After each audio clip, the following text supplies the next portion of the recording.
Assalamualaikum warahmatullahi wabarakatuh. Kembali lagi bersama saya Ikvina Farhani Shihab. Untuk kali ini saya akan memenuhi tugas UAS makul pembelajaran fikih. Saya di sini akan praktek menjadi guru dalam pembelajaran fikih kelas 9 materi akikah dan kurban. Sebelumnya jangan lupa like, subscribe, and comment. Oke, assalamualaikum warahmatullahi wabarakatuh. Alhamdulillahirrahmanirrahim. Wabihi nasta'inu ala umurid dunya waddin. Wassalatu wassalamu ala ashrafil anbiya wal mursalin wa ala alihi wa sahbihi ajma'in. Amma ba'du. Alhamdulillah teman-teman sekalian, kita masih diberi kesempatan dan diberi kesehatan pada hari ini. Dari kesehatan jasmani hingga rohani, sehingga kita dapat belajar bersama. Untuk materi selanjutnya yang kita bahas yaitu tentang akikah dan kurban. Sebelum kita memulai pembelajaran, marilah kita membaca basmalah terlebih dahulu. Bismillahirrahmanirrahim. Semoga Allah memberikan kefahaman dan kemudahan kepada kita semua pada saat pembelajaran nanti. Pertama-tama Ibu akan menjelaskan tentang akikah. Akikah secara bahasa artinya yaitu memutus, melubangi, membelah atau memotong. Secara syariat, makna akikah adalah menyembelih kambing atau domba sebagai tanda syukur kepada Allah atas lahirnya anak, baik laki-laki atau perempuan. Islam sangat menganjurkan umatnya untuk melaksanakan akikah sebagai bentuk taqarrub atau pendekatan diri kepada Allah Subhanahu wa taala, sekaligus sebagai wujud rasa syukur hambanya kepada Allah karena sudah dikaruniai seorang anak. Dengan akikah pula, anak dapat terbebas dari ketergadaian dan insya Allah akan menjadi syafaat pada hari akhir bagi kedua orang tuanya. Akikah paling utama dilaksanakan pada hari ke-7 setelah kelahiran anak. Pada hari itu pula seorang bayi dicukur rambutnya dan diberi nama yang baik. Sabda Nabi Shallallahu Alaihi Wasallam yang artinya setiap anak itu tergadai dengan akikahnya yang disembelih pada hari ke-7, dicukur rambutnya dan diberi nama.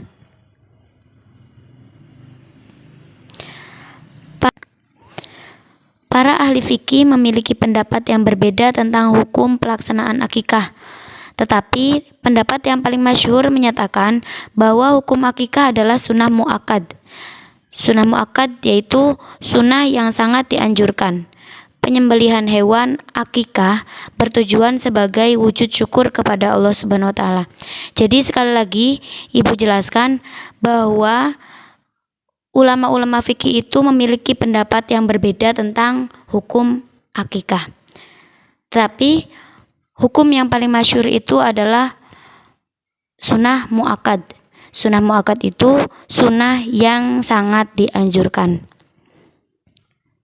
Lalu akikah itu bertujuan sebagai rasa syukur hambanya kepada Allah karena sudah dikaruniai seorang anak. Selanjutnya yaitu ketentuan akikah. Ketentuan akikah di sini yang pertama adalah hewan yang digunakan untuk akikah. Para ahli fikih juga berbeda pendapat tentang hewan yang dapat digunakan untuk akikah. Tetapi mayoritas ulama menyatakan bahwa hewan yang digunakan untuk akikah adalah kambing atau domba.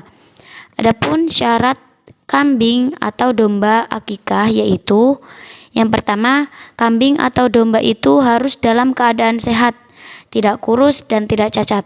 Jadi kambing atau domba yang digunakan untuk akikah itu dalam keadaan sehat, tidak sedang sakit atau cacat.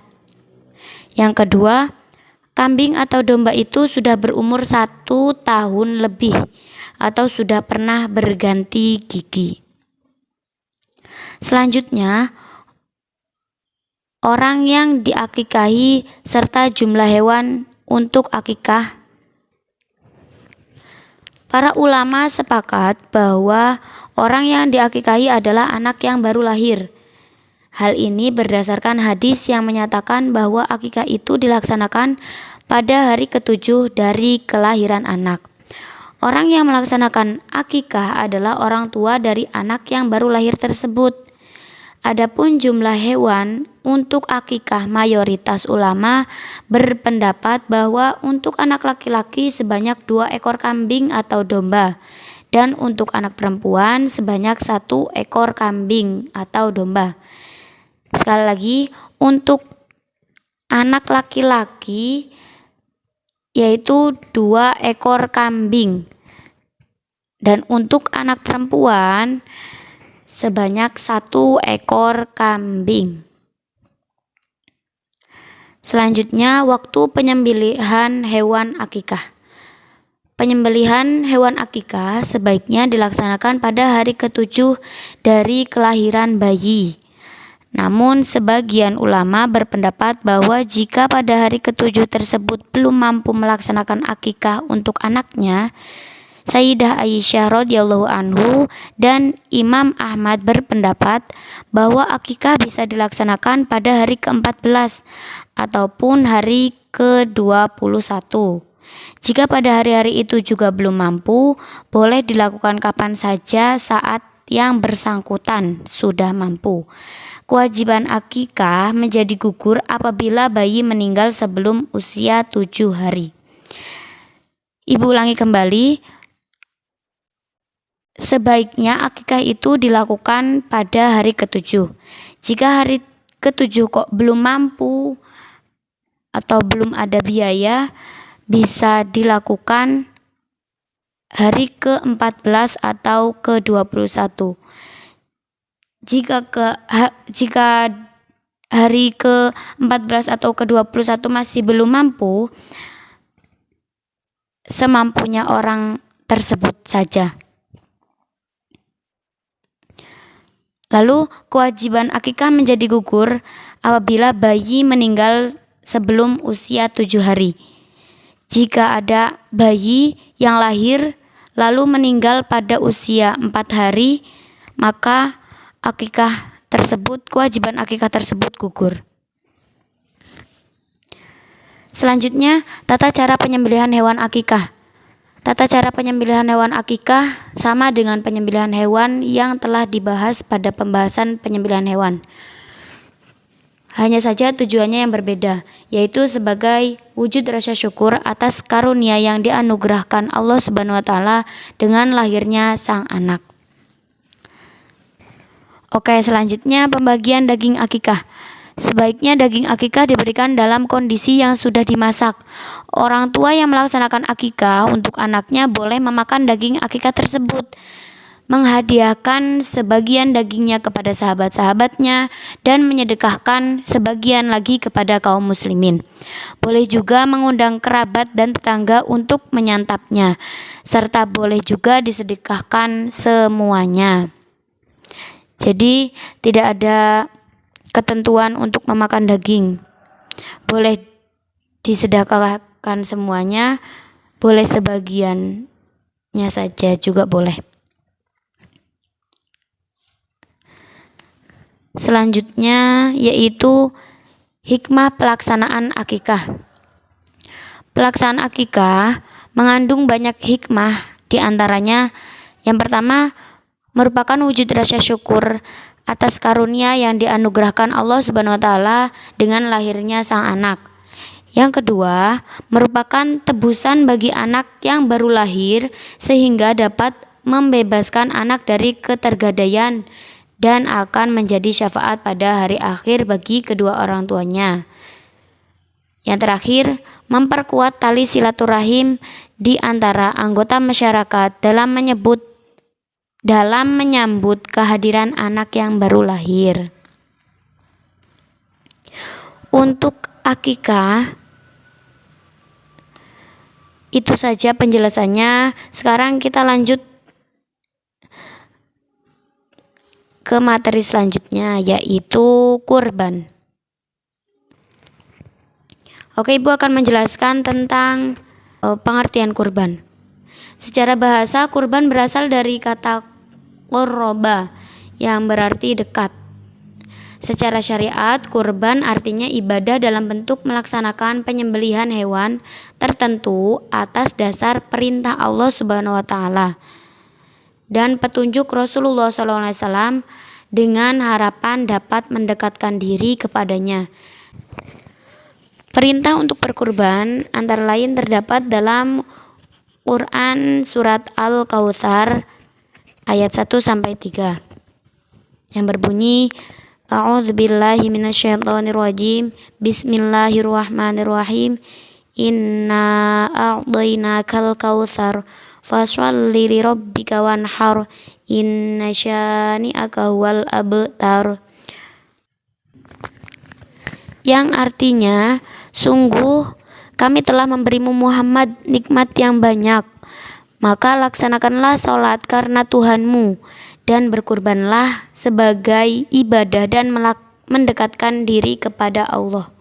Sungguh orang-orang yang membencimu dialah orang yang terputus dari rahmat Allah.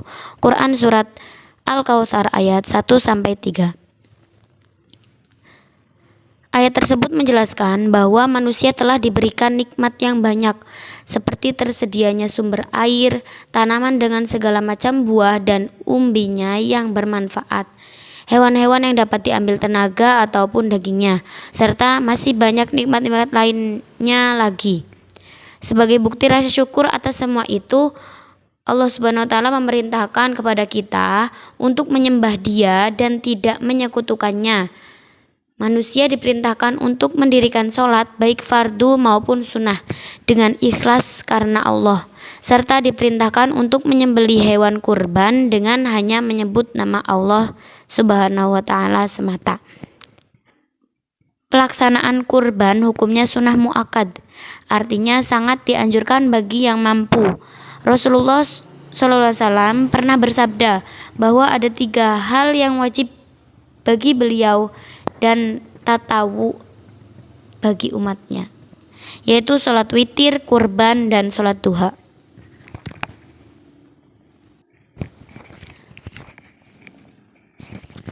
Selanjutnya yaitu ketentuan kurban. Ketentuan kurban bisa ditinjau dari segi orang yang berkurban, jenis hewan yang dijadikan kurban, jumlah hewan dan orang yang berkurban, waktu dan tempat penyembelihan, tata cara penyembelihan, dan pembagian daging kurban. Pertama, orang yang berkurban adalah orang Islam, merdeka, berakal, dan mampu menyediakan hewan kurban. Yang kedua, jenis hewan. Jenis hewan yang diperbolehkan untuk dijadikan kurban adalah unta, sapi, kerbau, kambing, atau biri-biri. Adapun ketentuan hewan-hewan tersebut adalah: pertama, sehat atau tidak menimbulkan bahaya. Yang kedua, organ tubuhnya lengkap, tanduknya tidak patah, tidak buta matanya, tidak pincang, telinganya tidak cacat, tidak sakit, dan tidak kurus kering. Yang ketiga, telah cukup umur, tidak terlalu tua dan juga tidak terlalu muda.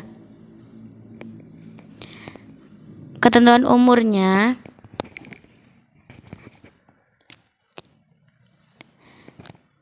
untuk hewan unta berumur 5 tahun atau lebih, untuk sapi atau kerbau 2 tahun, untuk kambing 2 tahun, dan untuk domba atau biri-biri berumur 1 tahun atau telah berganti gigi. disembelih pada waktu yang ditentukan, yaitu pada hari raya Idul Adha dan hari tasyrik. Selanjutnya, jumlah hewan dan orang yang berkurban. Untuk jenis hewan unta, sapi, dan kerbau boleh untuk kurban sejumlah 7 orang, sedangkan untuk kambing dan domba hanya untuk berkurban 1 orang saja. Hal ini sesuai dengan sabda Nabi SAW yang artinya, kami pernah menyembelih hewan kurban bersama Rasulullah SAW pada tahun Hudaybiyah dengan seekor unta kepada 7 orang dan lembu juga kepada 7 orang. Hadis riwayat Al-Bukhari dan Muslim diriwayatkan dari Jabir bin Abdullah. Yang keempat yaitu waktu dan tempat penyembelihan kurban. Waktu penyembelihan kurban adalah setelah sholat Idul Adha, tanggal 10 bulan Zulhijjah dan 3 hari tasyrik, yaitu 11, 12, dan 13 bulan Zulhijjah. Penyembelihan boleh dilakukan pada siang hari atau sore hari pada hari-hari tersebut, atau sebelum matahari terbenam pada tanggal 13 bulan Zulhijjah. Tidak ada perbedaan waktu siang ataupun malam, jadi terserah mau pagi boleh, siang boleh, malam juga boleh.